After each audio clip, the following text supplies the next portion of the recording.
Vamos a abrir nuestras Biblias en la primera carta de Juan, capítulo 5, versículo del 6 al 12. Primera carta de Juan, capítulo 5, versículo del 6 al 12. Le hemos titulado al sermón de esta mañana el testimonio de Jesucristo. El testimonio de Jesucristo. Leemos la palabra tal y como está escrita en el nombre del Padre, del Hijo y de su Santo Espíritu. Dice: este es Jesucristo, que vino mediante agua y sangre. No mediante agua solamente, sino mediante agua y sangre. Y el Espíritu es el que da testimonio, porque el Espíritu es la verdad. Porque tres son los que dan testimonio en el cielo: el Padre, el Verbo y el Espíritu Santo. Y estos tres son uno. Y tres son los que dan testimonio en la tierra: el Espíritu, el agua y la sangre. Y estos tres concuerdan. Si recibimos el testimonio de los hombres, mayor es el testimonio de Dios, porque es el testimonio con que Dios ha testificado acerca de su Hijo. El que cree en el Hijo de Dios tiene el testimonio en sí mismo.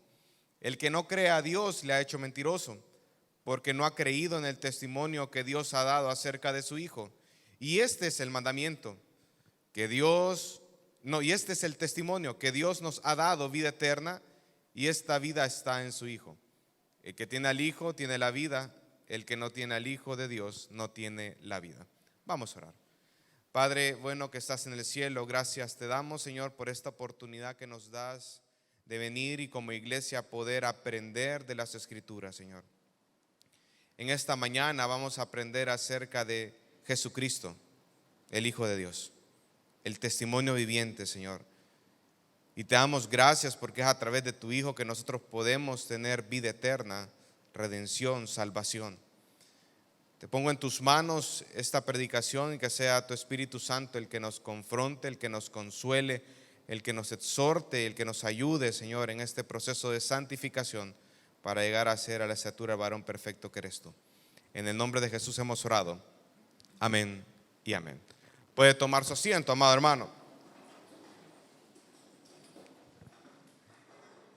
¿Quién es Jesucristo para usted? ¿Quién es Jesucristo? Y la respuesta que usted diga, hermano, define lo que usted es como cristiano. La doctrina de Jesucristo, también llamada en la teología como la cristología, ha sido una de las doctrinas más atacadas a lo largo del tiempo. Por ello, durante todo este transcurso usted puede ver que la diferencia entre una secta con una iglesia radica en la posición de esa secta con respecto a Cristo Jesús.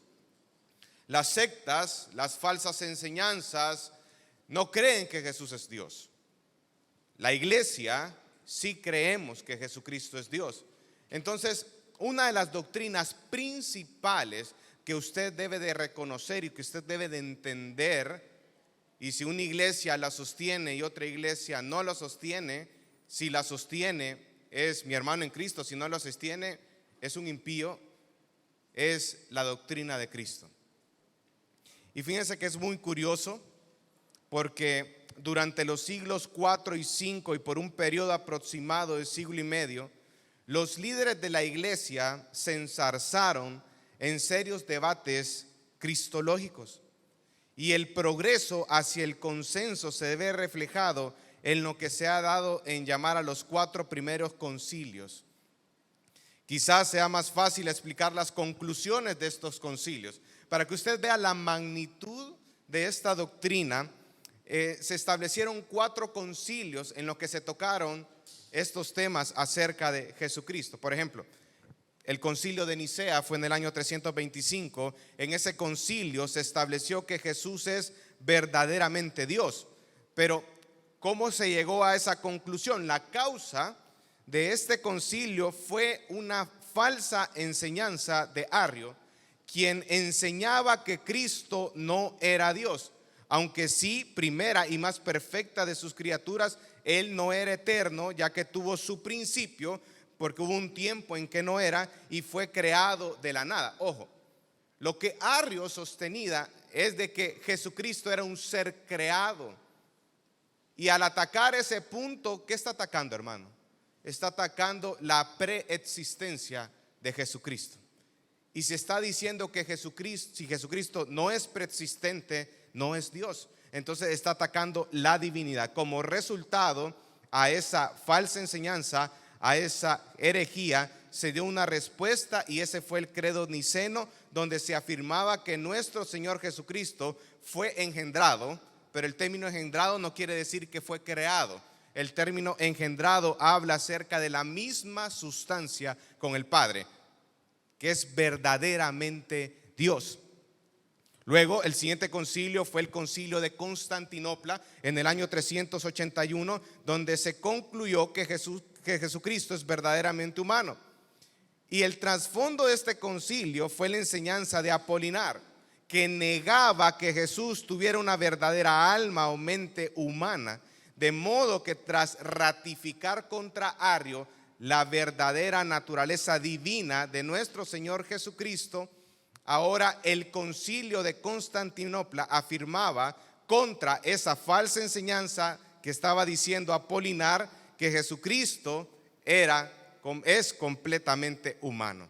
Entonces, el primer concilio habló acerca de Jesús como verdaderamente Dios. El segundo concilio concluyó como Jesucristo como verdaderamente humano. Luego vino el concilio de Éfeso en el año 431, donde se dejaría establecido que aunque Dios y hombre, Jesucristo era una sola persona. Y había otro falso maestro, otra falsa enseñanza de Nestorio, obispo de Constantinopla, quien se acusó de dividir a Cristo en dos personas. Él había dividido al Señor en Dios como el Verbo y en Jesús como el hombre, declarando que el Verbo habitaba en el hombre. Pero Cirilo de Alejandría se le opuso enérgicamente, insistiendo en el concepto de la encarnación. Es decir, el Verbo se hizo carne de un modo muy real, uniéndose plenamente con la naturaleza humana. Jesucristo es una sola persona. Luego viene el concilio de Calcedonia en el año 451, donde en este concilio se resolvió que aunque era una sola persona, tenía dos naturalezas, la divina y la humana. Ahí había una persona que se llamaba Eutiques, quien fundía en una sola naturaleza la divina, la humanidad y la divinidad de Cristo. Y Eutiques y sus seguidores eran monofistas, es decir, una sola naturaleza. Y luego se hizo el concilio de Calcedonia, y después de este concilio se redactó la llamada definición de Calcedonia. Y les voy a leer como un extracto de esta definición de Calcedonia, que dice: confesamos con una sola voz que el único Hijo, nuestro Señor Jesucristo, es perfecto en deidad y perfecto en humanidad, verdadero Dios y verdadero hombre. Es de una sustancia con el Padre como Dios y también de una sustancia con nosotros como hombre. Está hablando acerca de la naturaleza divina, la naturaleza humana. Fue engendrado por su Padre antes de los tiempos, preexistencia, misma sustancia con el Padre y con el Espíritu. Pero en estos últimos días y para nuestra salvación nació de la Virgen María. Este único y mismo Cristo se da a conocer en dos naturalezas, sin confusión, sin cambios, sin división, sin separación. Luego, cuando se vino todo el tiempo de la Reforma, donde se hizo un fuerte énfasis en la sola Escritura, los reformadores tomaron como de referencia y no objetaron nada de esto, sino al contrario, como decía el teólogo Benjamin Warfield, decía de que esta definición de Calcedonia tenía los datos exactos acerca de quién era Jesucristo. Y en este día vamos a estudiar acerca de la persona de Jesucristo, el testimonio de Jesucristo, y lo haremos a través del estudio de la primera carta de Juan. Y vamos a hablar en primer lugar del testimonio externo, y luego vamos a hablar acerca del testimonio interno acerca de nuestro Señor Jesucristo. Como primer punto vamos a ver el testimonio externo. Vamos al versículo 6. Mire lo que dice el versículo 6. Dice: este es Jesucristo que vino mediante agua y sangre. No mediante agua solamente, sino mediante agua y sangre. Y el Espíritu es el que da testimonio, porque el Espíritu es la verdad. En primer lugar, hermanos, debemos de entender un poco acerca del contexto de la carta. En ese tiempo existía una falsa enseñanza proclamada por Cerinto, en el que él sostenía que Jesús era simplemente un hombre sobre el cual el Cristo o el Espíritu del Cristo había descendido en Jesús en el momento de su bautismo, y luego se fue antes de la muerte de Jesucristo. Y él decía, por eso es que dice en la Biblia: Dios mío, ¿por qué me has desamparado? Porque ahí se fue el Espíritu del Cristo. Esa era una enseñanza. Los gnósticos afirmaban que Cristo no experimentó muerte, y por ese motivo, en ese contexto, viene Juan y escribe esas palabras: que vino mediante agua y sangre, para atacar esa falsa enseñanza que estaba diciendo en ese tiempo, que se estaba sosteniendo en ese tiempo. Y me llama mucho la atención que Juan refuta esta falsa enseñanza y presenta 3 testigos infalibles para comprobar que Jesús es Dios: el agua, la sangre y el Espíritu. Y los estudiosos concuerdan que cuando habla acerca del agua, y lo vamos a ver más adelante, y sangre, se refiere respectivamente al comienzo del ministerio terrenal de nuestro Señor Jesucristo, marcado por su bautismo en el río Jordán por Juan el Bautista y su muerte en la cruz del Calvario. El Hijo de Dios inició el ministerio terrenal con el bautismo, y fue completado este ministerio cuando derramó su sangre y murió. El primer testigo es el agua. Y como lo dije anteriormente, el agua hace referencia al bautismo de nuestro Señor Jesucristo en el río Jordán. Vamos a Mateo capítulo 3, versículo del 13 al 17. Mateo 3, del versículo 13 al 17.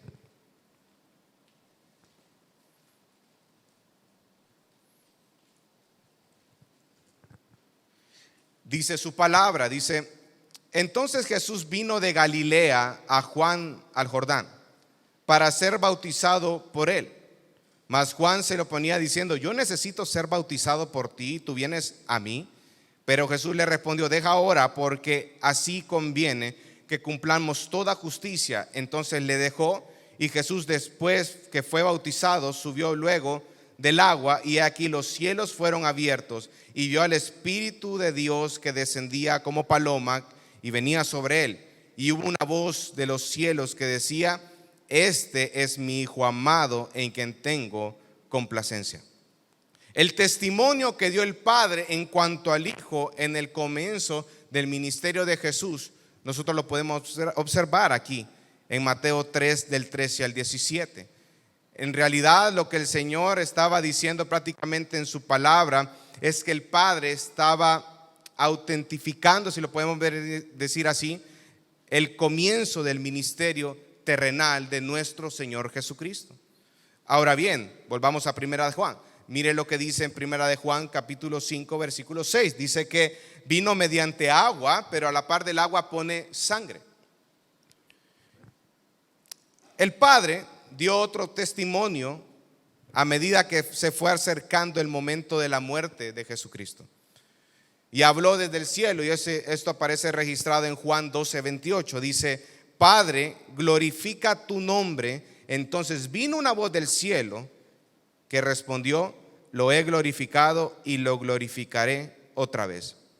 El Padre testificó con poder milagroso cuando Jesucristo estaba en la cruz. Y usted puede ver esos registros en los evangelios. Hubo una oscuridad sobrenatural, hubo un terremoto también, la ruptura del velo del templo. Eso aparece en Mateo 27, 45 y Mateo 27, del 50 al 53. Incluso aparece registrado en los evangelios que el centurión exclamó: verdaderamente este era el Hijo de Dios. Mateo 27, 54. Conclusión, hermanos: Jesucristo no recibió el Espíritu del Cristo en el bautismo, ni lo perdió en la cruz. el Padre, tanto en el bautismo como en la muerte, dio testimonio de la deidad de Jesucristo. Y es importante aclarar eso, porque viene el tercer testigo. Mira el versículo 6, dice: y el Espíritu es el que da testimonio, porque el Espíritu es la verdad. El tercer testigo, hermano, es el Espíritu. En Juan 15:26 se establece que el Espíritu fue dado para dar testimonio de Cristo. Y es bien curioso, y para ello nos vamos a ir un capítulo antes de Primera de Juan. Primera de Juan, capítulo 4, versículos del 2 al 8. Y en estos versículos Juan habla acerca de probar los espíritus, con un esquema de 5 puntos para evaluar la verdadera naturaleza de cualquier enseñanza.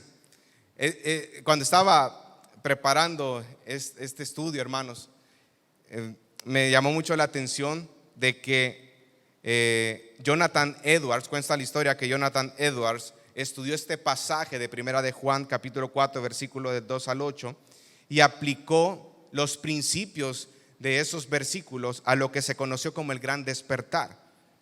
Y Jonathan Edwards lo enmarcó en forma de 5 preguntas. Las preguntas eran las siguientes: en primer lugar, exalta al verdadero Cristo, hablando de las enseñanzas, ¿verdad? En segundo lugar, se opone a lo mundano. En tercer lugar, lleva a las personas hacia las Escrituras. Cuarto lugar, exalta la verdad. Quinto lugar, produce amor a Dios y a los demás.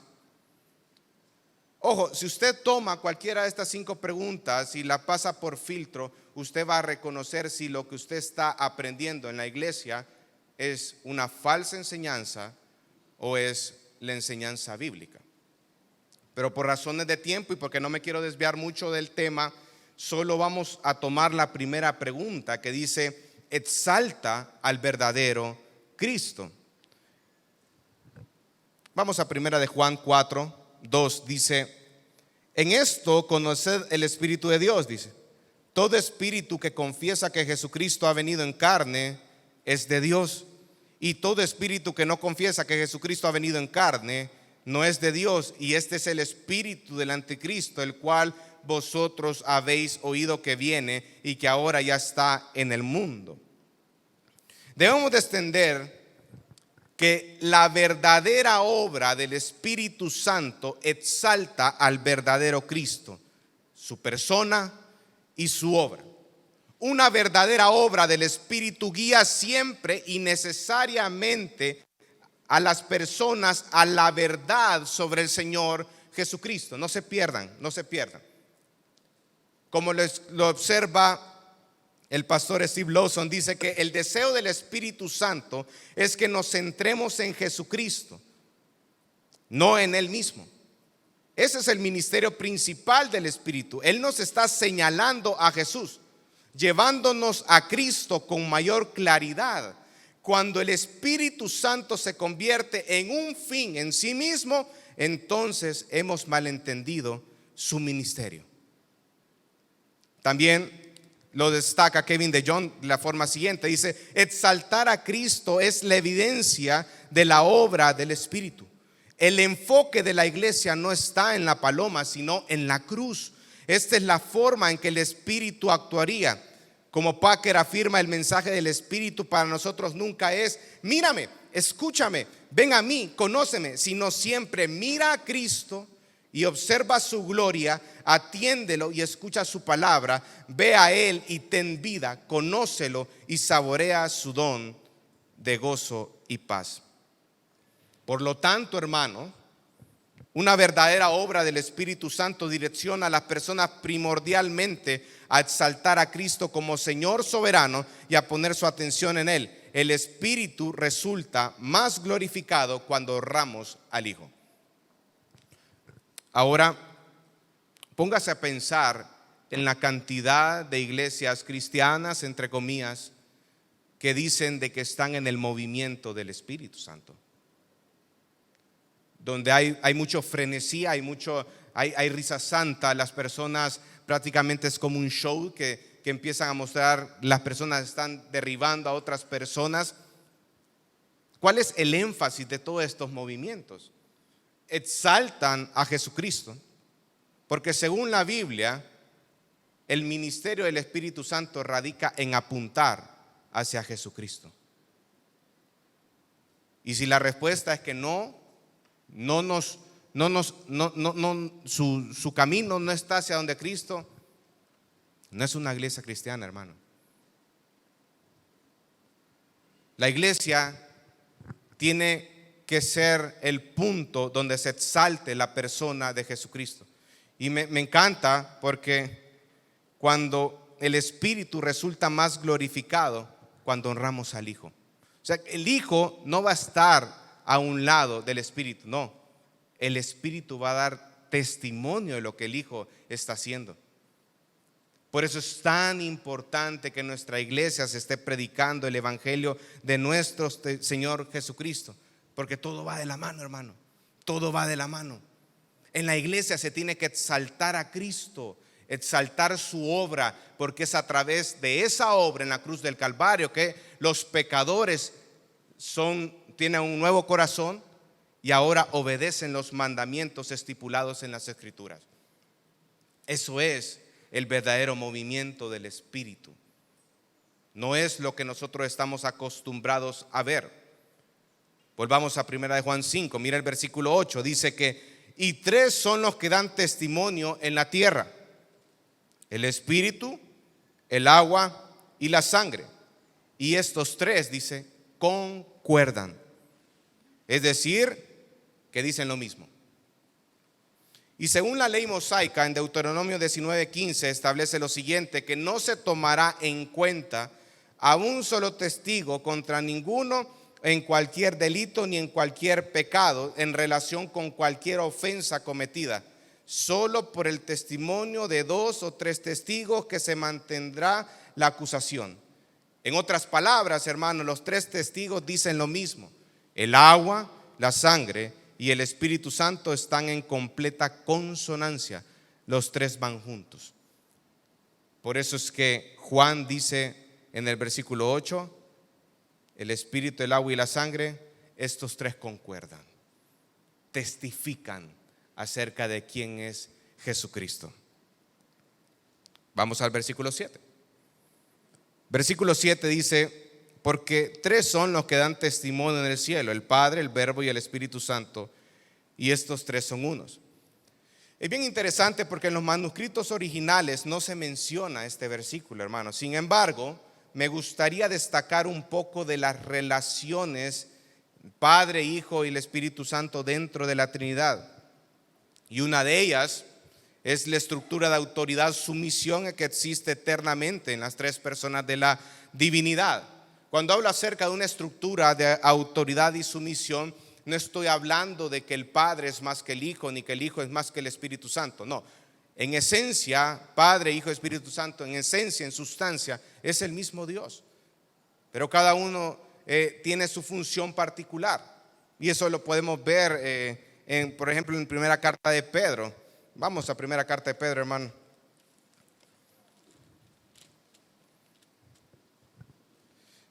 Primera carta de Pedro, capítulo 1, versículo 2. Solo para que ustedes vean las funciones dentro de la Trinidad. Y dice: elegidos según la presciencia de ¿quién? De Dios. Está hablando acerca de la elección, y esa elección cae o recae en Dios Padre. ¿En qué? Santificación del Espíritu. La santificación recae en el Espíritu Santo, para obedecer y ser rociados con la sangre ¿de quién? De Jesucristo. Está hablando acerca del sacrificio, esa redención, esa muerte expiatoria, ¿en quién recae? En Jesucristo. Entonces, cuando hablamos de la Trinidad, hermano, nosotros creemos en un Dios,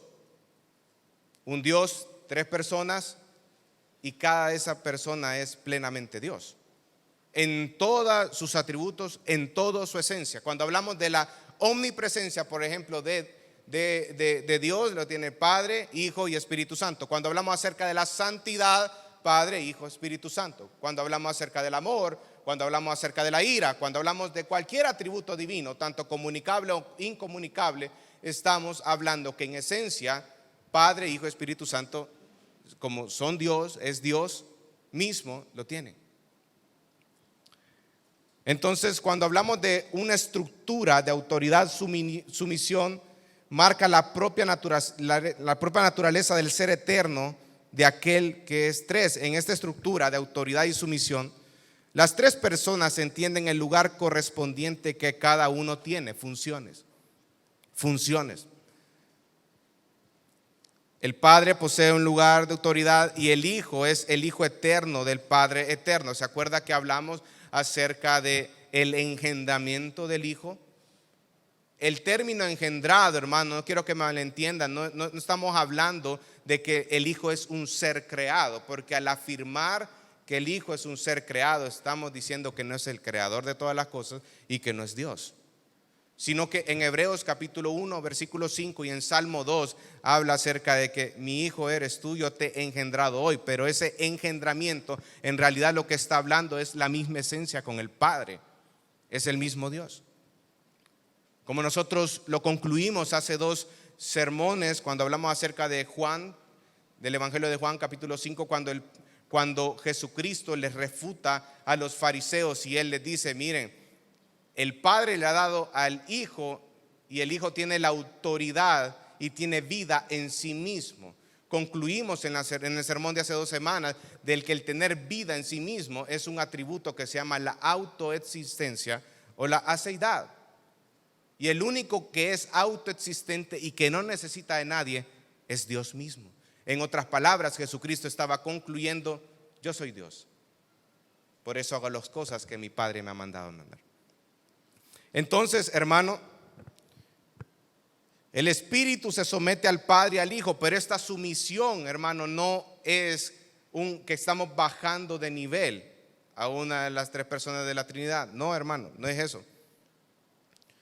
Sino que se somete y existe una estructura dentro de la eternidad, de la deidad.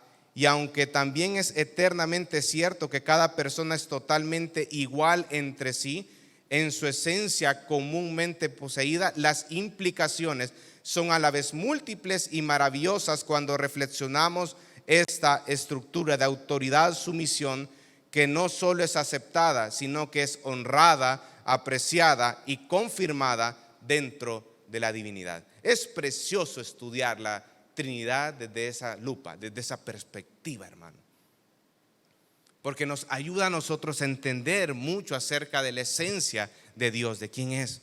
Claro, el Dios en el cual usted y yo creemos es un Dios infinito. Es un Dios que aunque estemos en el cielo, una eternidad con Él, la eternidad no bastaría para terminar de conocerlo. Nunca vamos a terminar de conocer completamente a un ser infinito como es nuestro Dios. Volvamos a 1 de Juan, capítulo 5, versículo 9. Dice, si recibimos el testimonio de los hombres, mayor es el testimonio de Dios, porque este es el testimonio con que Dios ha testificado acerca de su Hijo. La palabra de Dios, hermanos, es incuestionablemente verdadera. Y por eso, en comparación del hombre, es de mucho más peso. Este testimonio incluye la voz que habló desde el cielo en el bautismo, en su transfiguración en Mateo 17:5 y en la entrada triunfal en Jerusalén, registrada en Juan 12:28. Juan utiliza el tiempo perfecto, el dado, para indicar que Dios continúa dando testimonio acerca de su Hijo por medio de su palabra y su Espíritu. Dios nos ha dado en su misericordia su palabra. Y es curioso, hermanos, porque cuando los reformadores empezaron con todo esto de la reforma, lo que ellos atacaban era la sola escritura. Le estaba dando la autoridad o el puesto que corresponde a la escritura. Porque en ese tiempo la razón, en términos de lo que la iglesia católica de ese tiempo sostenía, la razón estaba por encima de las escrituras. Y al poner encima la razón de las escrituras, eso quiere decir que la razón que es algo pecaminoso, porque el ser humano, el pecado ha ingresado al hombre de manera integral, hermano, afectando todo, su mente, sus emociones, su corazón, el físico, también el cuerpo. Usted puede ver la vejez. Entonces el pecado ha afectado de manera integral al hombre. Entonces, el afirmar de que la razón tiene que ser lo que gobierna las escrituras es darle un puesto a la razón que no le corresponde. Por ese motivo, la escritura es lo que tiene que gobernar no solo nuestras vidas, sino también la vida de la iglesia. No podemos poner por encima de la escritura la razón o las emociones, o como las personas carismáticas que ponen las experiencias por encima de las escrituras. Y es bien curioso porque esas personas siempre van hacia la experiencia, lo que ellos sienten, lo que ellos ven, y no filtran esas experiencias a la luz de las escrituras. Incluso lo que es la revelación general, el hecho de que, como dice Romanos capítulo 1, que Dios se reveló, tenemos ciertos atributos de quién es Dios a través de la creación. Incluso la revelación general está por debajo de las escrituras,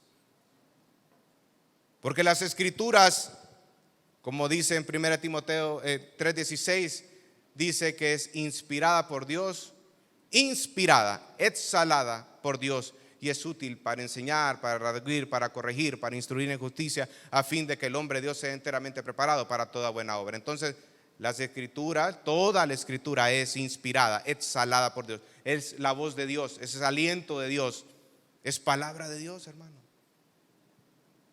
Y eso lo podemos también comparar, o lo podemos poner a la par de Hebreos 4:12, que dice que la palabra de Dios es como una espada de doble filo, es viva y cortante. Entonces nosotros, como iglesia del Señor, tenemos su palabra, hermano. Y es a través de su palabra que nosotros conocemos a nuestro Dios. Por eso, en esta mañana, hermano, si usted no tiene un fuerte deseo y no tiene un estudio de la palabra diario, es bien difícil que siga conociendo al Señor. Creo que el deseo de anhelar más la palabra, como por ejemplo como aparece en el Salmo 119, usted puede leer el Salmo 119, son 173 versículos donde habla acerca de anhelar profundamente el conocer la palabra del Señor. Y ese es el punto acá. Como cristianos nosotros deberíamos de anhelar profundamente conocer más al Señor. ¿Y cómo conocemos más al Señor, hermano? A través del estudio de las escrituras, a través de abrir la Biblia y poder entender. Ya vamos a hablar un poquito más adelante acerca de ello. Pero entonces el testimonio externo que nos habla en Primera de Juan, habla acerca de el agua, que hablamos de que era el bautismo, la sangre, haciendo referencia de la muerte, y el Espíritu. Y hablamos de que el ministerio del Espíritu Santo siempre enfoca hacia el Hijo, hacia Jesucristo. Ahora, hay un testimonio también, y es el segundo punto de esta mañana.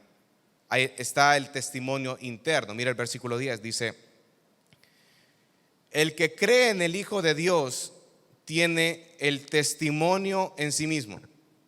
El que no cree a Dios le ha hecho mentiroso, porque no ha creído en el testimonio que Dios ha dado acerca de su Hijo.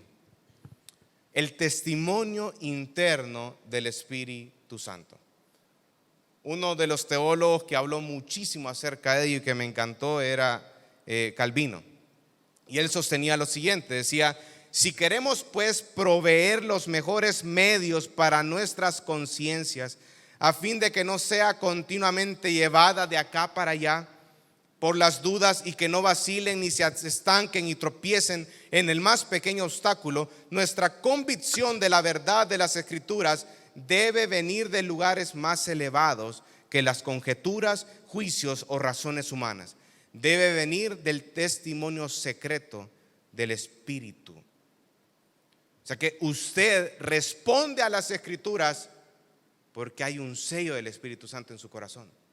Usted guarda los mandamientos del Señor porque el Espíritu Santo lo ha hecho nacer de nuevo. Y eso es lo que se sostiene. Ese es el testimonio interno del Espíritu. En otras palabras, las Escrituras o la Escritura nunca hallará aceptación en el corazón de los hombres antes de que sea sellada con el testimonio interior del Espíritu. Si en usted existe un fuerte deseo de obedecer el mandamiento de Dios, de guardar los mandamientos del Señor, y eso es algo que reitera muchas ocasiones Juan en toda la carta de Juan: guarden los mandamientos, ámense los unos a los otros, en Cristo hay vida eterna. Y es un tema que viene dándole. Es más, estuvimos estudiando hace 2 semanas que incluso Juan ve la muestra de amor hacia otros hermanos como una evidencia de una fe genuina, o como una evidencia de la persona que ha nacido de nuevo. Porque yo puedo amar a mi otro hermano en Cristo porque he nacido de nuevo, hermano. Y con mi nuevo nacimiento voy a obedecer el mandamiento que Jesucristo dejó: que os améis los unos a los otros como yo os he amado. Entonces, una persona inconversa, una persona que no ha nacido de nuevo, una persona impía, no va a tener el temor de guardar los mandamientos del Señor. Y eso es algo que hace mucho énfasis Juan en primera carta de Juan, acerca de los patrones de vida de una persona cristiana. Una persona que ha nacido de nuevo no va a anhelar el mundo. O amas al mundo, hermano. Bueno, no sé si te puedo decir hermano. O amas a Dios. Pero no existe un camino intermedio. Si tu corazón está hacia los deseos humanos o hacia los deseos mundanos, hacia lo que el mundo quiere, y eso es lo que te causa placer, eso es lo que te causa gozo, eso es lo que te causa satisfacción, entonces probablemente tu corazón no va en el camino correcto a lo que dice la Biblia de un discípulo de Cristo. Porque el mismo Jesucristo en Juan, en el Evangelio de Juan, dice: el mundo me aborreció a mí, pero confiad en mí, que dice: yo he vencido al mundo. Entonces, el ser discípulo de Cristo, hermano, implícitamente nos está diciendo que vamos a ser enemigos del mundo. No trate de estar complaciendo al mundo y complaciendo a Dios. Eso no existe para Dios.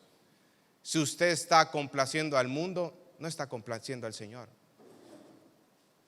Y si usted está complaciendo al Señor, no está complaciendo al mundo. Por eso los patrones de vida del cristiano.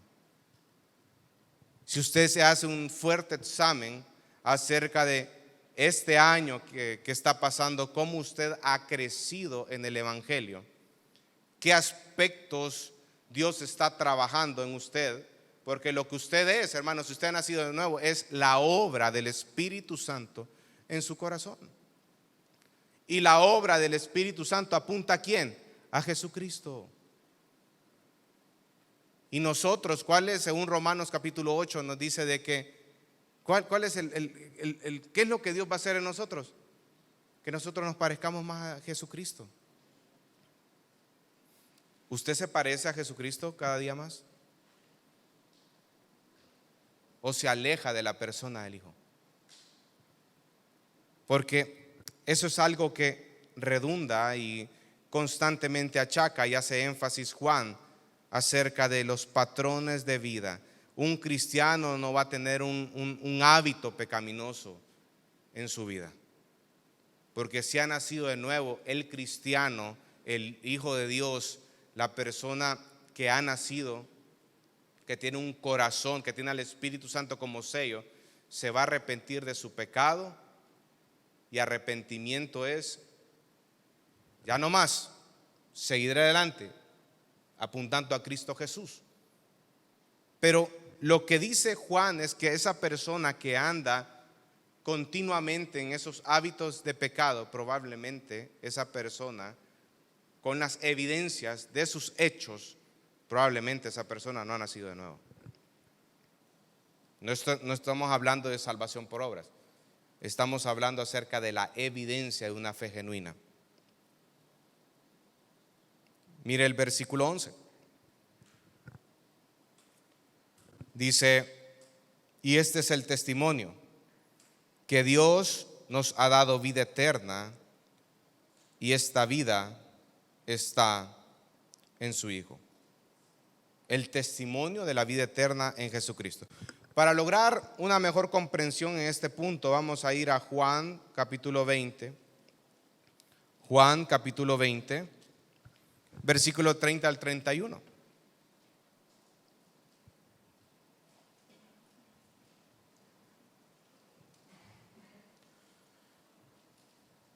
¿Cuál fue el propósito de Juan al escribir su evangelio? Y él lo responde en Juan 20, 30 al 31. Dice: hizo además Jesús muchas otras señales en presencia de sus discípulos, las cuales no están escritas en este libro. Pero estas, si tiene ahí para subrayar, subraye. Pero estas se han escrito para que creáis que Jesús es el Cristo, el Hijo de Dios, y para que creyendo tengáis vida en su nombre. En este texto que acabamos de leer, se establecen claramente tres etapas diferentes. En primer lugar, dice: Juan seleccionó y consignó ciertas señales. En segundo lugar, el propósito de esas señales era para que sus lectores creyeran en Jesús. Y en tercer lugar, para que creyendo pudieran recibir vida por medio de él. Así el testimonio conduciría a la fe y la fe a la vida. Y es este mismo Juan el que escribió la primera carta de Juan. Y es bien curioso porque durante todo el evangelio de Juan habían milagros que fueron compilados, pero de manera intencional por Juan, para abordar esos puntos, para que las personas pudieran creer y pudieran tener una vida eterna que solo es en Jesucristo. Y ahí puede ver acerca, por ejemplo, podemos mencionar cuando Jesucristo calma la tempestad. Ahí Juan señaló ese hecho. ¿Para qué? Para ver la soberanía de Jesucristo sobre la naturaleza, sobre la creación. Jesucristo es Dios. Y así puede ver cada uno. Jesucristo también está hablando acerca de la luz y las tinieblas también. Es un lenguaje que Juan ocupa mucho. Pero hay algo muy particular de todos los milagros registrados por Juan en el Evangelio de Juan. Hay uno que quisiera destacar. Y vamos a Juan capítulo 11.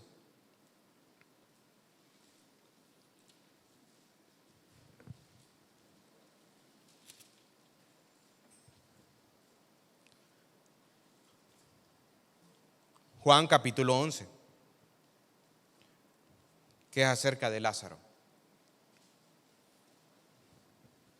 Versículo 3 dice: enviaron pues las hermanas para decir a Jesús: Señor, he aquí el que amas está enfermo. Oyéndolo Jesús dijo: esta enfermedad no es para muerte, sino para la gloria de Dios, para que el Hijo de Dios sea glorificado por ella. Y amaba a Jesús a Marta y a su hermana y a Lázaro. Y cuando oyó pues que estaba enfermo, se quedó 2 días más en el lugar donde estaba. Y luego, después de esto, dijo a los discípulos: vamos a Judea otra vez. Le dijeron los discípulos: Rabí, ahora procuraban los judíos apedrearte y otra vez vas allá. Jesús respondió: no tiene el día 12 horas. El que anda de día no tropieza porque ve la luz de este mundo, pero el que anda de noche tropieza porque no hay luz en él. Dicho esto, le dijo después: nuestro amigo Lázaro duerme, mas voy para despertarle. Versículo 14, entonces Jesús les dijo claramente: Lázaro ha muerto. Y me alegro por vosotros de no haber estado allí para que creáis, mas vamos a él.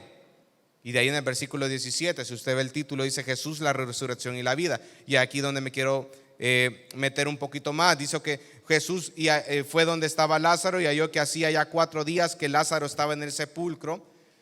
Betania estaba cerca de Jerusalén, como a 15 estadios, y muchos de los judíos habían venido a Marta y a María para consolarla por su hermano. Entonces Marta, cuando oyó que Jesús venía, salió a encontrarle, pero María se quedó en casa. Y Marta, mire lo que le dijo a Jesús: Señor, si hubieses estado aquí, mi hermano no habría muerto. Mas también sé ahora que todo lo que pidas a Dios, Dios te lo dará. Y Jesús le dijo: tu hermano resucitará. Marta le dijo: yo sé que resucitará en la resurrección en el día postrero. Les dijo Jesús: yo soy la resurrección y la vida.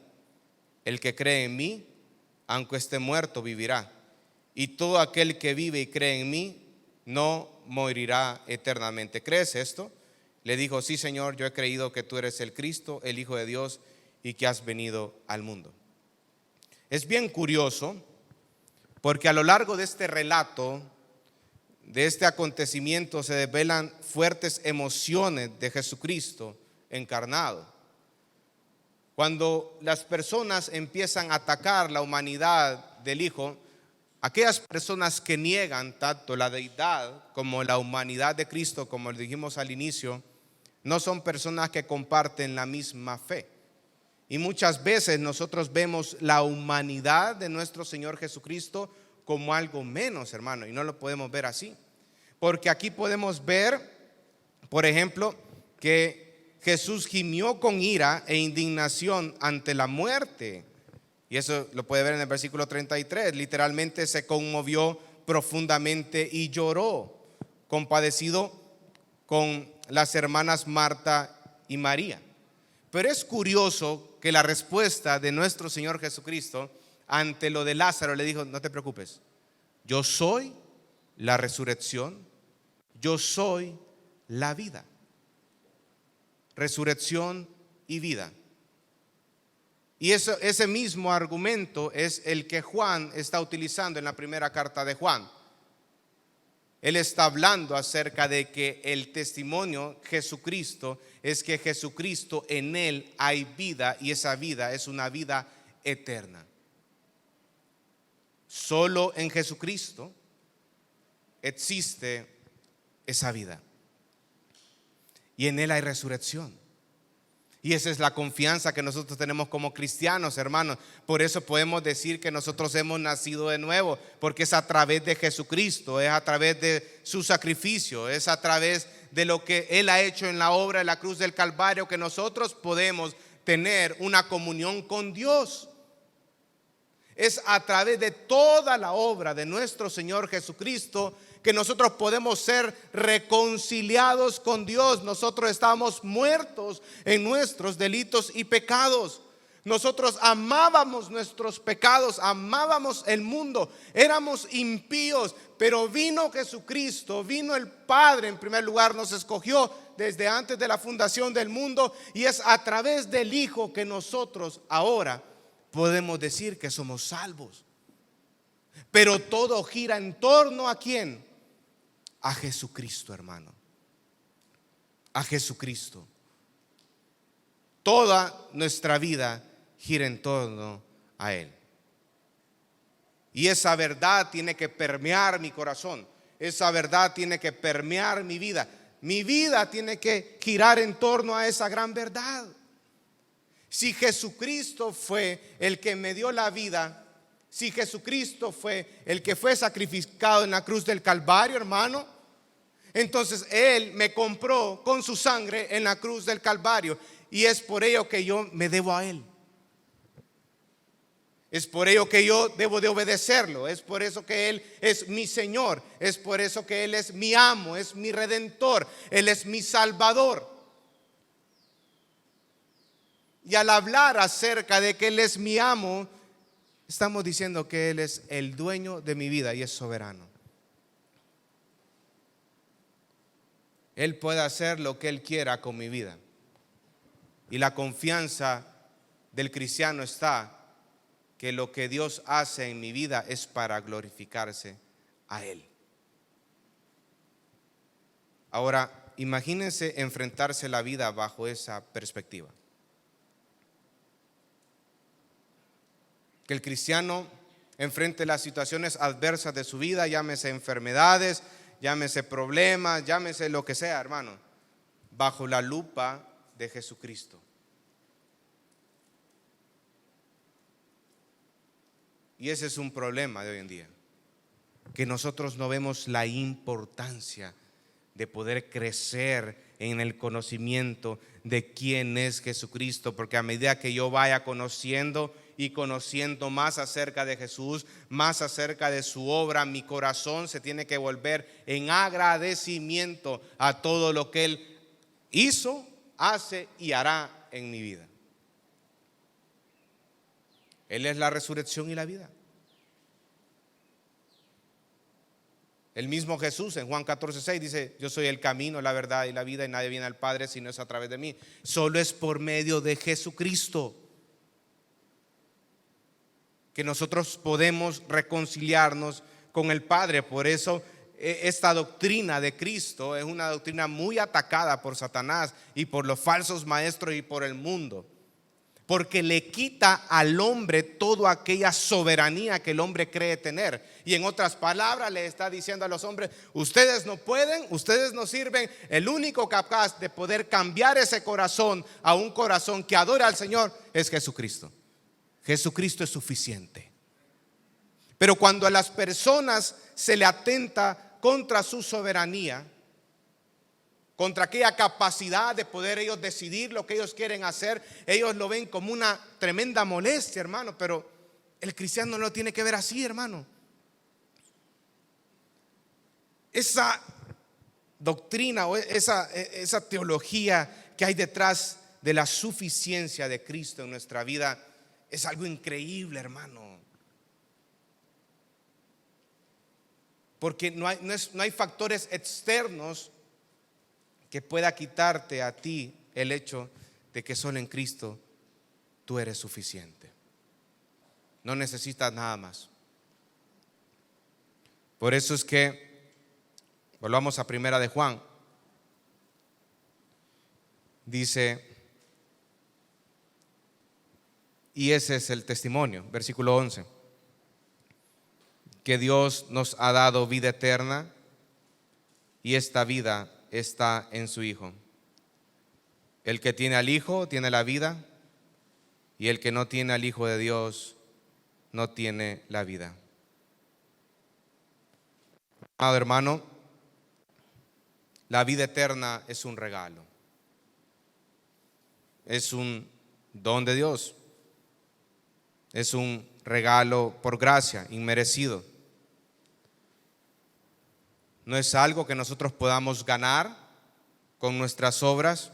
Efesios 2 del versículo 8 al 9 lo sostiene: no por obras para que nadie se gloríe.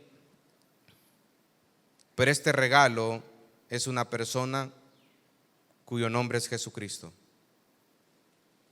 No solo recibimos vida eterna de Cristo, sino en Cristo.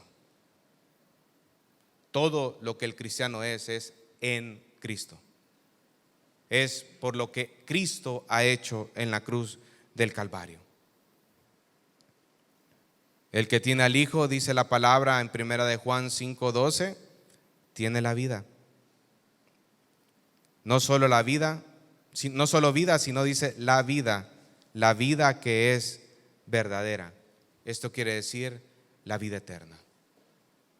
Nosotros como cristianos, como dice Primera de Pedro, somos peregrinos en esta vida. En esta vida estamos de paso, porque el cristiano siempre tiene que apuntar hacia la eternidad.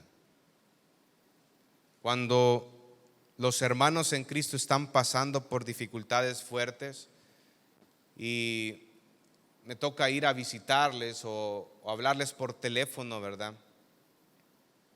Prácticamente lo que su servidor les dice a ellos es: hermanos, reconozco que tal vez esta situación es por encima de lo que nuestras capacidades puede tener o puede sostener.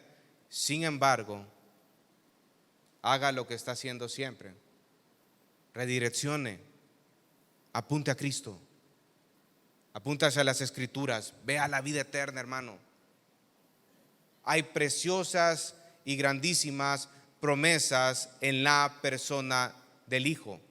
En Él es que nosotros tenemos vida, en Él tenemos promesas. Enfoquémonos en el Señor, y lo mismo le digo a usted en esta mañana. Enfóquese en Cristo. Aprenda de Él. Estudie quién es Él, su obra. Es increíble. Esto solo es una parte de lo que Jesucristo ha hecho, pero cuando usted estudia más y más acerca del Hijo, su corazón se vuelve más hacia el agradecimiento. Gloria sea para nuestro Dios, que nos permite tener a su Espíritu Santo como un sello de nuestra salvación, pero nuestra responsabilidad es vivir de acuerdo con esa verdad. Vamos a orar, hermanos.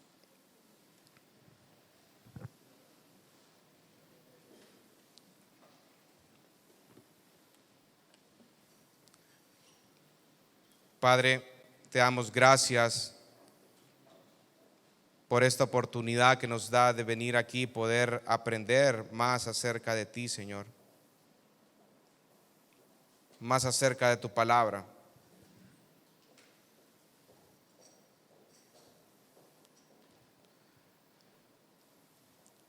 Qué precioso es todo lo que aprendimos en esta mañana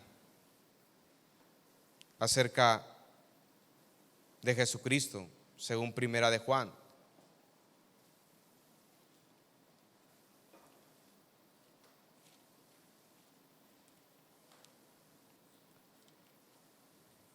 Saber que Jesucristo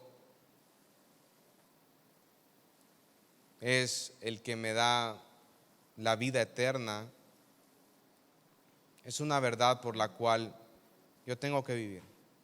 Tengo que estar agradecido. Todo lo que rodea la vida del cristiano tiene que apuntar hacia el Señor.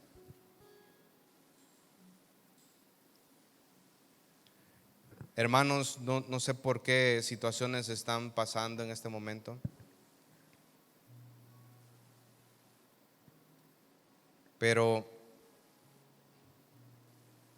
hay que agradecerle al Señor por lo que estamos pasando,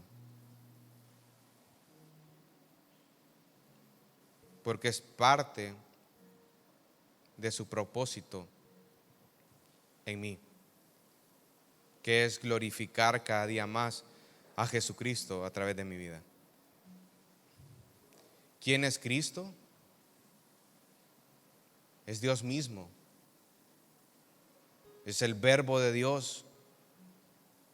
Juan el Bautista dice que es el Cordero de Dios que quita el pecado del mundo. Jesucristo es el Rey de Reyes. Primera de Pedro 5 dice que es el príncipe de todos los pastores. El pastor de pastores es Él. El que da la vida por sus ovejas.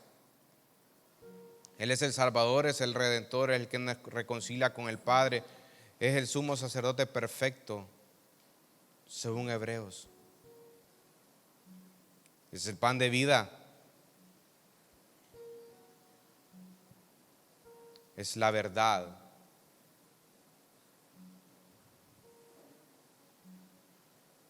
En esta mañana, hermano, reflexiona acerca de la obra de Jesús.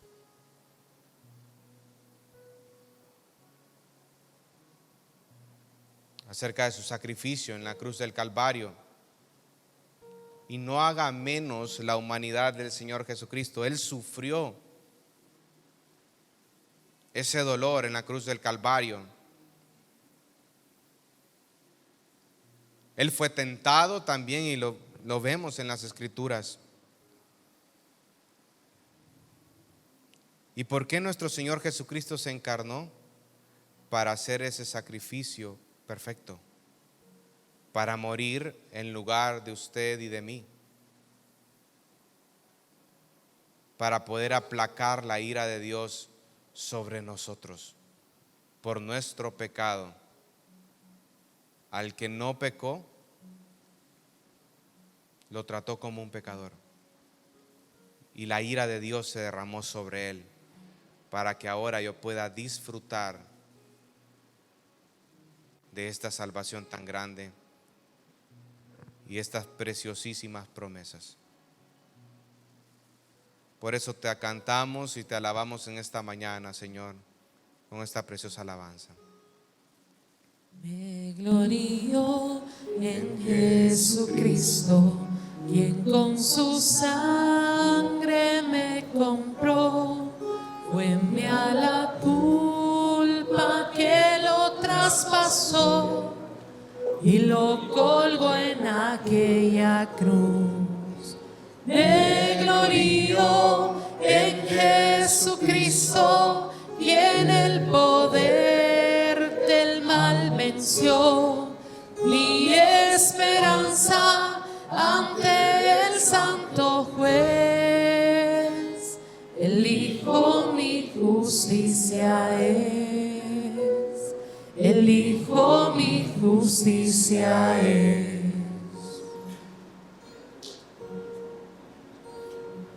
Me glorío en Jesucristo, su amor me dio, mi vida es Él. No tengo otro a donde acudir, me satisface solo Él. Me glorío en Jesucristo, mi torre fuerte, redentor. Si el enemigo es fuerte contra mí, mis pies por gracia sostendrá, mis pies por gracia sostendrá.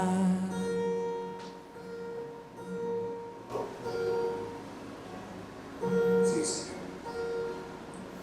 Qué preciosa alabanza la que acabamos de cantar. Porque es a través de ti que nosotros tenemos vida eterna. Te damos gracias, Señor, por ello. Te damos gracias por este tiempo que hemos tenido como hermanos en Cristo, Señor. Qué precioso es poder adorarte a ti con la comunidad de los hermanos, Señor. Gracias, Señor, por esto. Gracias, Señor, por tu gracia y tu misericordia. Podemos gozarnos en ti, podemos alabar, podemos aprender de tu palabra y cada día aprender más acerca de ti, Jesús. A ti sea toda la gloria, en el nombre de Jesús. Amén.